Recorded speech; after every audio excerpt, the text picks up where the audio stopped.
अगर दिनों में देखें तो जिस तरीके से सोशल इक्वेशंस बैठाने की बीजेपी ने कोशिश की थी, उनके ऊपर जो इमेज बनी हुई थी कि वो एक शहरी मिडिल क्लास अपर कास्ट लोगों की पार्टी है, उस इमेज को भी उन्होंने धोने की यहाँ पर कोशिश की है।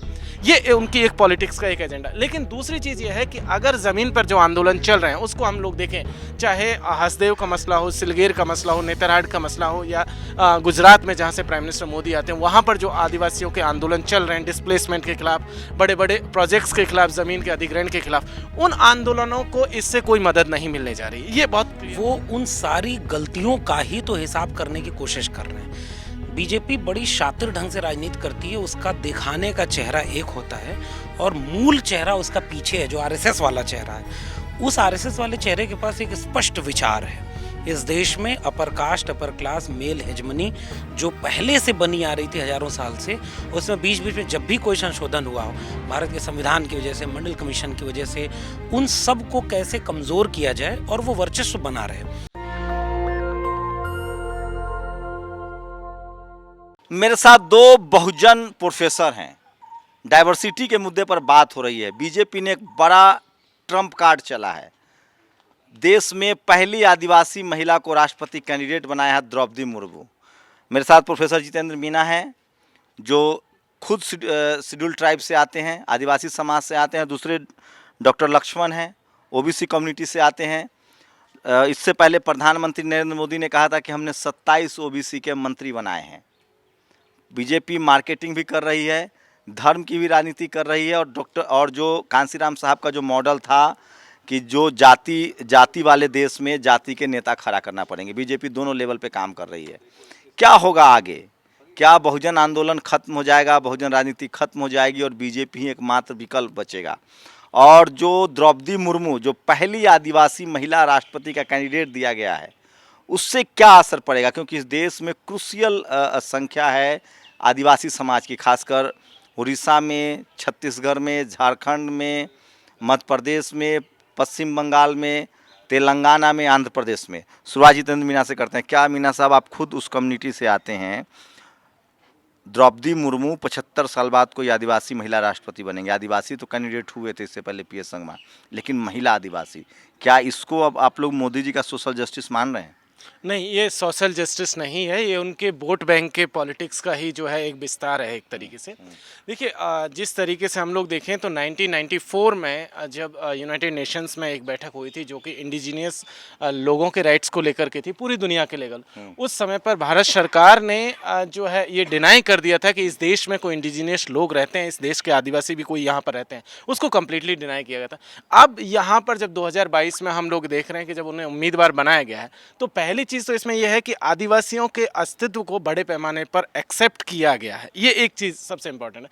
दूसरी चीज़ यह है कि जब उन्होंने द्रौपदी मुर्मू को अपना उम्मीदवार बनाया, तो जाहिर सी बात है कोई भी पार्टी जब किसी को उम्मीदवार बनाती है, अपनी पॉलिटिक्स को ध्यान में रख करके वो उम्मीदवार बनाती है। उसका ज़मीन से वो इत्तेफाक नहीं रखती कि ज़मीन पर उसकी राजनीति का या उनकी जो बीजेपी की राजनीति है या पॉलिटिकल पार्टी की राजनीति से कोई सामंजस्य है कि नहीं है। तो बीजेपी ने जो बेहतरीन कैंडिडेट उन्हें लगा कि आदिवासियों में उनके पार्टी के एजेंडे को कौन आगे बढ़ा सकता है, और उस हिसाब से उन्होंने एक उम्मीदवार को जो चयन किया है। दूसरी चीज़ ये देखिए कि पिछले अगर दिनों में देखें तो जिस तरीके से सोशल इक्वेशंस बैठाने की बीजेपी ने कोशिश की थी, उनके ऊपर जो इमेज बनी हुई थी कि वो एक शहरी मिडिल क्लास अपर कास्ट लोगों की पार्टी है, उस इमेज को भी उन्होंने धोने की यहाँ पर कोशिश की है। ये उनकी एक पॉलिटिक्स का एक एजेंडा। लेकिन दूसरी चीज़ ये है कि अगर ज़मीन पर जो आंदोलन चल रहे हैं उसको हम लोग देखें, चाहे हसदेव का मसला हो, सिलगेर का मसला हो, नेतरहाट का मसला हो, या गुजरात में जहाँ से प्राइम मिनिस्टर मोदी आते हैं वहाँ पर जो आदिवासियों के आंदोलन चल रहे हैं डिस्प्लेसमेंट के खिलाफ, बड़े बड़े प्रोजेक्ट्स के खिलाफ, ज़मीन के अधिग्रहण के खिलाफ, उन आंदोलनों को इससे कोई मदद नहीं मिलने जा रही। ये बहुत क्लियर कट जो है पोजीशन है, हम लोगों की समझ है। और जिस तरीके का एक डर जो खास करके जो लोग मूवमेंट से जुड़े हैं उनके बीच में एक डर है कि कहीं ऐसा ना हो जाए कि ये जितने भी मूवमेंट चल रहे हैं देश के अलग अलग हिस्सों में, उनको कहीं आदिवासी राष्ट्रपति बना करके उन्हीं के हाथों से जो है इसको जो है खत्म ना करवा दिया जाए। ये एक चिंता भी है। लेकिन हाँ, एक चीज़ ज़रूर हमें ध्यान में देखनी होगी, वो ये है कि जब पूरे देश में प्रतीकों की राजनीति चल रही रही है, जब हर जगह से एक सिंबल्स उठाए जा रहे हैं, हर जगह से जो है एक प्रतिनिधित्व के नाम पर जिस तरीके के जो है एक जो है ये कहिए कि टोकन की जो राजनीति चल रही है, उसमें ये चीज़ हमें दिखेगी कि बीजेपी इस मामले में उनसे बेहतर साबित होती है। जी, क्या क्या लग रहा है, एक सवाल और लेंगे आपसे, उसके बाद लक्ष्मण यादव के यहाँ जाएंगे, क्योंकि इनकी ओबीसी की सत्ता में भागीदारी भी रहती है, 55% के करीब उनकी आबादी है। सरना कोड बिल एक बड़ी गले की हड्डी बन गई आरएसएस को, क्योंकि 20 करोड़ आदिवासी कह रहे हैं कि हम हिंदू नहीं है, हमको सरना कोड दिया जाए। क्या ये डैमेज कंट्रोल है द्रौपदी मुर्मू के जरिए?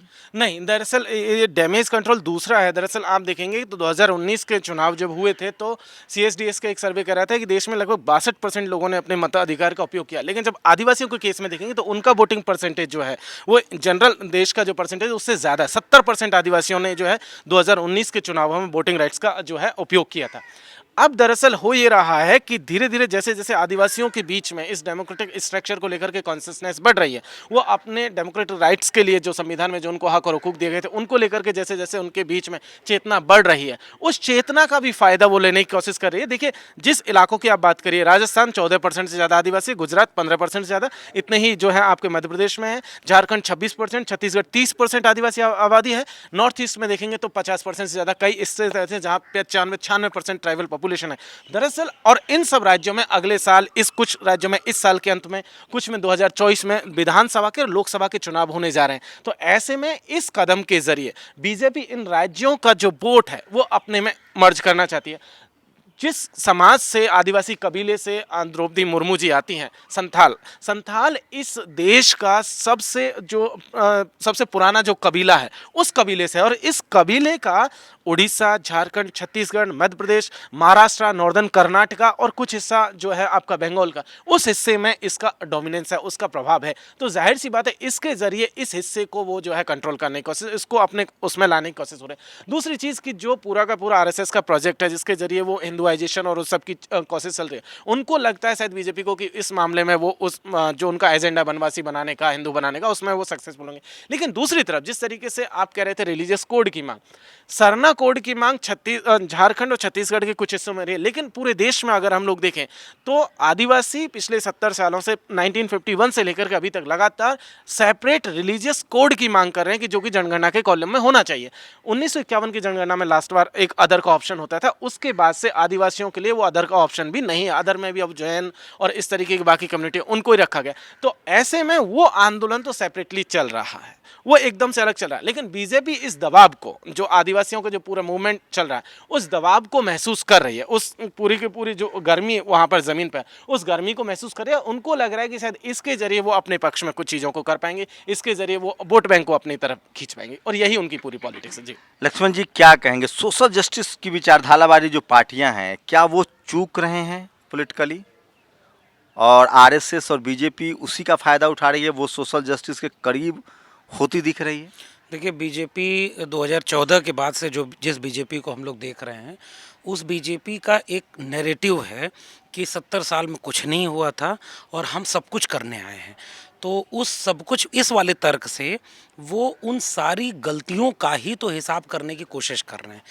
बीजेपी बड़ी शातिर ढंग से राजनीति करती है, उसका दिखाने का चेहरा एक होता है और मूल चेहरा उसका पीछे है, जो आरएसएस वाला चेहरा है। उस आरएसएस वाले चेहरे के पास एक स्पष्ट विचार है। इस देश में upper caste, upper class, male hegemony जो पहले से बनी आ रही थी हज़ारों साल से, उसमें बीच बीच में जब भी कोई संशोधन हुआ हो, भारत के संविधान की वजह से, मंडल कमीशन की वजह से, उन सब को कैसे कमज़ोर किया जाए और वो वर्चस्व बना रहे, ये अंदर वाला चेहरा है। बाहर वाले चेहरे को वो 2014 के बाद उस तरह से नहीं रख सकते थे कि एकदम से कुछ ही लोगों की पार्टी दिखाई जाए। और ठीक सवाल आपने पूछा कि पहले उसकी गलतियाँ की गई कि आपने इंक्लूसिव पॉलिटिक्स नहीं की। जिनको सत्ता मिली उन्होंने कुछ हद तक किया। मंडल कमीशन लागू करने का श्रेय संयुक्त मोर्चा की सरकार, मंडल पार्ट 2 यूपीए गवर्नमेंट थी, उसके बाद फिर तमाम राज्यों में तमाम तरह के सामाजिक न्याय के काम भी हुए, लेकिन जहाँ जहाँ चूक हुई, जहाँ जहाँ गलतियाँ हुई, उन सब को बीजेपी ने बहुत माइन्यूटली ऑब्जर्व किया है। बीजेपी अपने दायरे को बढ़ाने के लिए नारा क्या था, सबका साथ सबका विकास। 19 के बाद नारा क्या आया, सबका विश्वास। यूपी में अभी मैं देख रहा हूँ कि 2022 के चुनाव के बाद दानिश अली जैसे एक पसमानदा मुसलमान को मंत्री बनाया गया है, जबकि बीजेपी वो पार्टी है जो खुलेआम मुसलमान विरोधी पार्टी होने के नाते वो कहती है कि हमें आपका वोट नहीं चाहिए, हम किसी को टिकट ही नहीं देंगे। उनके पास एक नकवी एक शाहनवाज होते हैं। ये जो चीज़ है पॉलिटिक्स की, वो बीजेपी ने ये समझ लिया कि 14 के बाद मंडल और संविधान की लड़ाई, सामाजिक न्याय की लड़ाई जो मजबूत हो रही है, उस क्योंकि जनता के बीच मजबूत हो रही है। पैरेलल देखिए, पॉलिटिकल पार्टियां कमज़ोर हो रही थी, लेकिन इनके मूवमेंट मजबूत हो रहे थे। आदिवासियों का कोई राजनीतिक दल उस तरह से केंद्र राज्यों में नहीं है, लेकिन आदिवासी संघर्ष मजबूत हो रहा है। ओबीसी की पार्टियां जो थीं वो सत्ता से जैसे जैसे बेदखल हुई, लेकिन आंदोलन बहुत तेज़ी से मजबूत हुआ। दलितों के साथ यही हुआ। ये बात बीजेपी जानती थी कि इग्नोर नहीं किया जा सकता उन्हें। तो पहला भरोसा अपर कास्ट जो वोटर है, जो कोर वोटर है बीजेपी का, उसको ये दिलाया गया कि करेंगे हम वही, ईडब्ल्यूएस आरक्षण लागू करेंगे, आपको हर जगह आरक्षण खत्म करेंगे, सरकारी नौकरियां बेचेंगे, पूरे देश को उस दिशा में ले जाएंगे जिसमें आपका वर्चस्व कायम रहे। अंदर नीतियां उनके पक्ष में बनती गईं और बाहर से एक चेहरा दिखाने वाला इंक्लूसिव बनाया गया। रामनाथ कोविंद उसके प्रयोग थे। मोदी का 14 में आगे कहना कि मैं ओबीसी हूँ, ये उस चेहरे, बदले हुए चेहरे को आगे करने का एक रूप था। उसी के रूप में मैं देखता हूँ आदिवासी महिला के रूप में। लेकिन एक बात ये भी है कि 70 साल में आप लोग जितने लोग राज किए, उन्होंने ये मौका क्यों छोड़ा था बीजेपी के लिए? अभी विपक्ष की क्या मजबूरी थी? विपक्ष, एक बताइए, अखिलेश कह रहे हैं परशुराम जयंती, तेजस्वी कह रहे हैं A to Z, Mayawati ji कह रही हैं सर्वजन हिताय, और बीजेपी कह रही है SC ST OBC। अभी उसने वीकेंड मनाया, सोशल जस्टिस वीकेंड। तो ये बहुजन लीडरशिप वाली पार्टियां तो इस पर डिस्कस ही नहीं कर रही है, बात ही नहीं कर रही है। बीजेपी कर रही है तो लोग तो उधर जाएंगे। बिल्कुल ठीक बात है। इस देश की बहुसंख्यक जनता जो व्हाट्सएप पर देख करके, जिसको शिक्षा से वंचित किया गया, जिसको बुनियादी रोज़मर्रा की ज़रूरतों से वंचित किया गया, तो वो एक बहुत बड़ी आबादी ऐसी है जो 500 रुपये 5 किलो अनाज पे वोट दे रही है। ये भी एक सच्चाई है।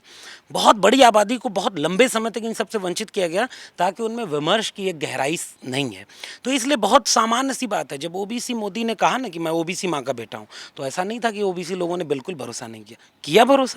रामनाथ कोविंद के आने का भी भरोसा लोगों ने किया कि हमारे लोगों को मौका तो दे रहा है।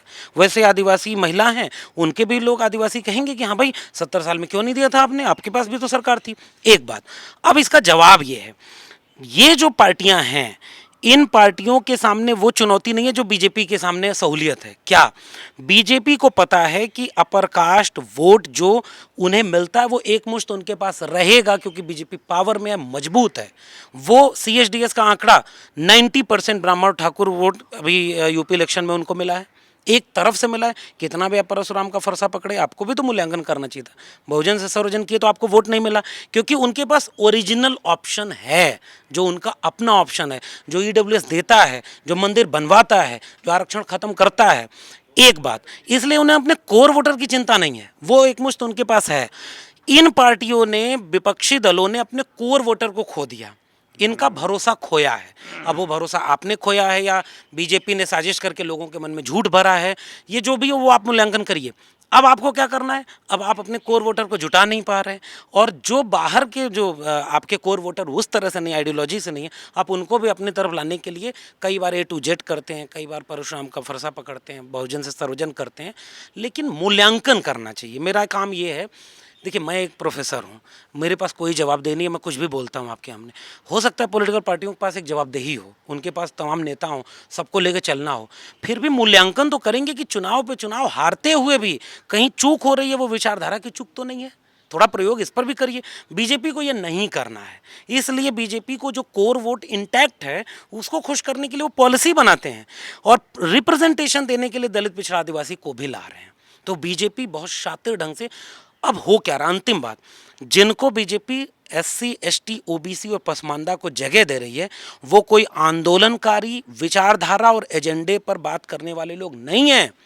वो अपने समाज को ये चेहरा दिखाने के लिए हैं कि मैं मौर्य, पटेल, अहिर, कुशवाहा, कुर्मी और तमाम दलित, तमाम आदिवासी हम लोग हैं, क्योंकि हम 27 OBC हैं और 12 दलित हैं कैबिनेट में।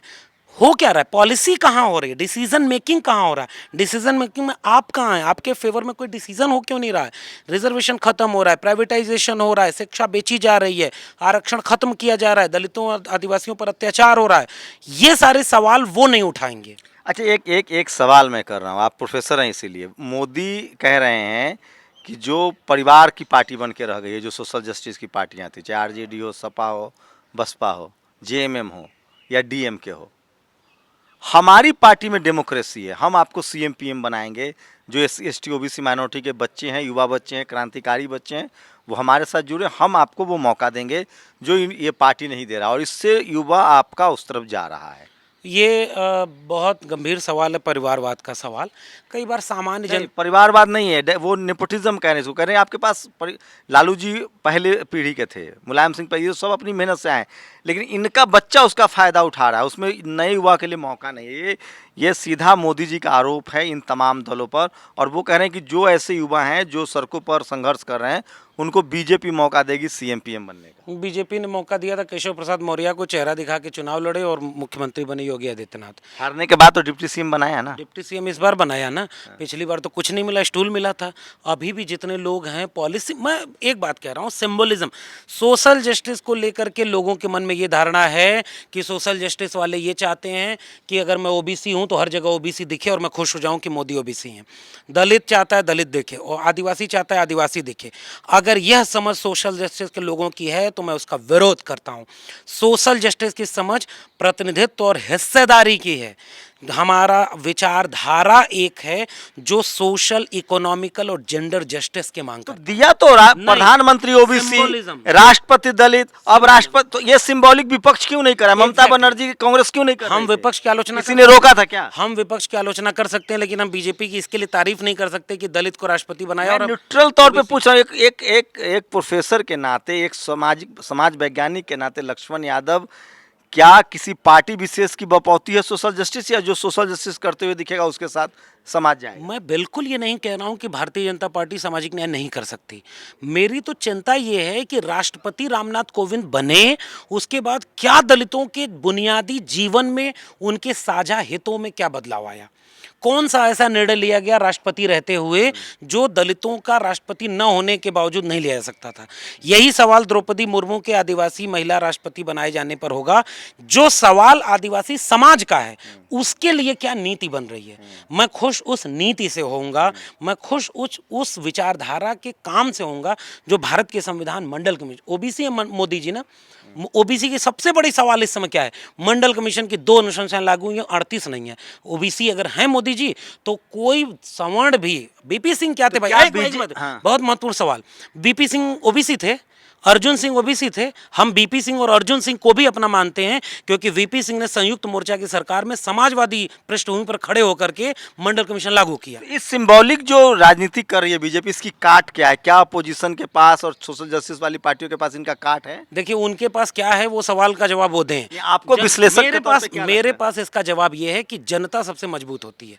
हम वो लोग हैं जिनको कोई पॉलिटिकल पार्टी में ना आज तक गए, न कभी टिकट मांगा, न चुनाव लड़े, लेकिन हमें लोग फोन करके जब कहते हैं कि आप हमारी बात बोलते हैं, हमें अच्छा लगता है, तो मुझे लगता है कि वो ईमानदार और मेहनती लोग जो विचारधारा के लिए स्पष्ट हों, सड़क पर जाकर मेहनत करने के लिए कमिटेड हों, वही इसकी काट है। तो आप मानते हैं ना कि सोशल जस्टिस पार्टियों में जो सेकंड जनरेशन का नेता उसमें आइडियोलॉजी क्राइसिस है, आइडियोलॉजिकल क्राइसिस है? हाँ, ये निश्चित तौर पर दिखता है, और जनता भी आपको जवाब दे रही है साहब। कांशी राम साहब ने कभी नहीं सोचा था कि बसपा का ये असर होगा कि हाथी नहीं गणेश है। मुलायम सिंह यादव ने कार सेवकों पर गोली चलाई थी, इतना बड़ा, और वो भी अपनी राजनीति की शुरुआत में ही। कहाँ गई वो राजनीति की विरासत? सामाजिक लोहिया की बात करते हैं ना, लोहिया तो खुलेआम करे थे, पिछड़ा पावे 100 में 60, जाति जनगणना की बात अखिलेश यादव ने अब की। लेकिन अब ये पॉलिटिकल पार्टियां अपने को साबित करें, मेरी आपत्ति खत्म हो जाएगी। मैं पॉलिटिकल पार्टियों को कोई प्रवक्ता नहीं। इतना तो मानते हैं ना कि प्रधानमंत्री मोदी ने सोशल जस्टिस को लेकर भी एक चैलेंज तो सेट कर दिया है कि आपको आना पड़ेगा, सिंबॉलिक भी आप हमसे कंपटीशन कीजिए। मैं आखिरी टिप्पणी यही करूंगा कि यह चैलेंज निश्चित रूप से विपक्ष के सामने है। यशवंत सिन्हा ही आपको मिले थे राष्ट्रपति पद के लिए, आप रिटायर्ड संघी से बीजेपी को हरा लेंगे, आप उस पूरी विचारधारा के सॉफ्ट हिंदू बन के हार्ड हिंदू को हरा लेंगे। ये कांग्रेस भी कंफ्यूज है और तमाम समाजवादी दल भी इस जगह पे चूक रहे हैं। अरे इसी समय इस देश में स्टालिन जैसा भी एक मुख्यमंत्री है ना भाई, इसी समय तमाम ऐसे लोग हैं जो अपनी विचारधारा से कमिटेड हैं, विचारधाराओं का संघर्ष है संभोजी। मानते हैं आपकी विचारधारा के जो जिन पार्टियों ने विचारधारा को छोड़ा है वो गर्त में गए हैं और बीजेपी दोनों को साधने में कामयाब हो रही है, वो आरएसएस को भी साध रही है और सोशल जस्टिस को भी साध रही है। मेरे मानने का सवाल ही नहीं है, जनता उनको सत्ता से बाहर की हुई है तो विश्लेषण वो राजनीतिक दल करें कि क्यों वो सत्ता से बाहर हैं। आपका क्या आकलन? मेरा आकलन यही है कि विचारधारा केंद्र में होनी चाहिए। बीजेपी रत्ती भर भी विचारधारा समझौता नहीं करती है, बीजेपी अपनी विचारधारा पर कमिटेड रह करके आपको प्रतिनिधित्व दे रही है। लेकिन मेरी चिंता किसी दलित, पिछड़ा, आदिवासी, कल को आप किसी यादव को बना देंगे कि राष्ट्रपति बन गया यादव तो या ओबीसी बन गया तो ओबीसी का भला हो जाएगा। अरे मुझे भला चाहिए ओबीसी समाज का, आदिवासी समाज की जो चिंता है, जो जल जंगल जमीन की लड़ाई है, जो अडानी खरीदेगा, फाइल आपके सामने आएगी, एक तरफ आदिवासी सड़क पर लड़ते हुए होंगे उनकी तस्वीर होगी, एक तरफ अडानी की फाइल होगी, आप किस पे साइन करेंगे?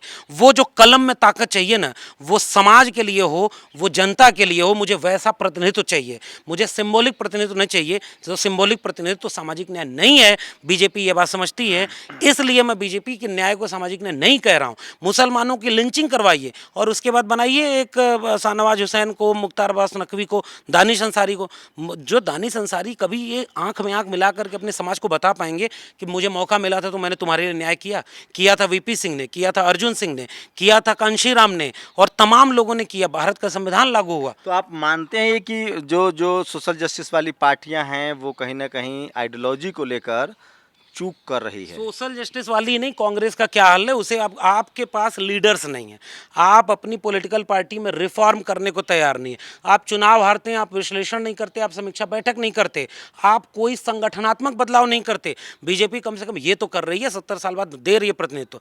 बीजेपी खराब कर रही है, आप अच्छा करो, ये तो हम तो कह रहे हैं। वामपंथी दलों को सुधरते सुधरते भाकपा माले एक पार्टी है, भाकपा माले एक ऐसी पार्टी है जिसको ये बात समझ में आ गई, वो आर्थिक और सामाजिक न्याय दोनों के लिए लड़ रही है ना, वो टिकट किसको देती है? तो ये सपा, बसपा, आरजेडी के सामने एक चुनौती है साहब। आप अपनी जनता से संवाद करो, क्या सुधार किया आपने?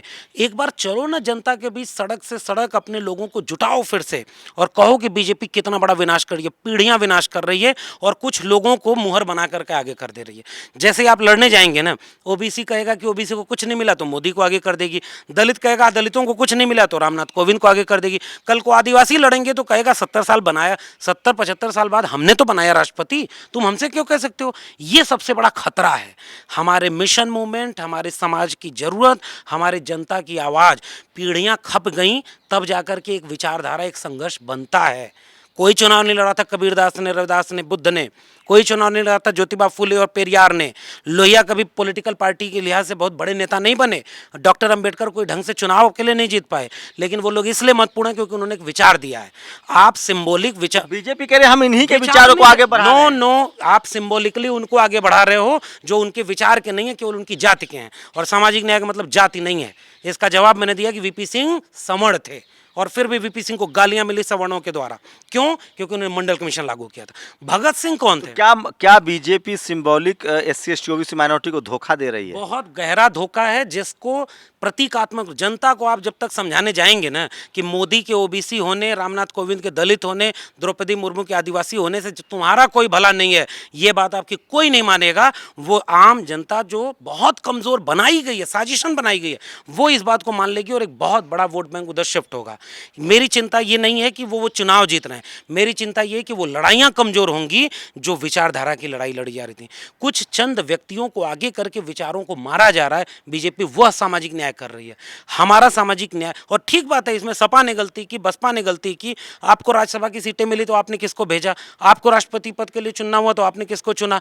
आपने जो न्याय नहीं किया वो कर रहे हैं। लेकिन अब तो कम से कम आप तो बदलो। नहीं बदलोगे तो राजनीति से इतर, बतौर समाजशास्त्री, बतौर सामाजिक कार्यकर्ता, मेरी चिंता मेरे समाज को लेकर के है। इसलिए मैं कह रहा हूं कि विचार ही बचा सकता है, जाति केंद्र में नहीं है, सामाजिक और आर्थिक न्याय वह जब तक नहीं होगा, विचारधारा केंद्र में नहीं होगी, बीजेपी से आप लड़ नहीं पाएंगे। बीजेपी ने सिर्फ कांग्रेस को ही खत्म नहीं किया है, आप जान लीजिए सोशल जस्टिस की बहस को फिर से उसने जिंदा किया है। और एक चैलेंज है बीजेपी विरोधी पार्टियों के लिए कि तुम जो अपनी आइडियोलॉजी को भूल चुके थे उस आइडियोलॉजी पर आओ। बीजेपी और आरएसएस अपनी आइडियोलॉजी पर काम कर रही है। क्या वो एससी एसटी ओबीसी को एक टूल के तरह इस्तेमाल कर रही है, टूल किट की तरह? आपकी प्रतिक्रिया बहुत अहम है, आप अपनी प्रतिक्रिया जरूर दीजिए कि क्या बीजेपी ने एक आइडियोलॉजिकली बड़ी लकीर खींची है और उस पर अब सोशल जस्टिस वाली पार्टियों को चलना होगा, या फिर वो अपना ग्राउंड भी अब खो देंगे। आपकी प्रतिक्रिया जरूरी है। कैमरा पर्सन आशीष के साथ शंभू कुमार सिंह, नेशनल दस्तक, दिल्ली। नेशनल दस्तक की आपसे गुजारिश है कि अगर इसको बचाना चाहते हैं तो नेशनल दस्तक को सब्सक्राइब करने के लिए रेड कलर के सब्सक्राइब बटन को दबाएं, फिर बेल आइकन की घंटी दबाएं। नेशनल दस्तक को बचाने के लिए बहुत जरूरी है कि हर खबर को शेयर करें, लाइक करें, कमेंट जरूर करें।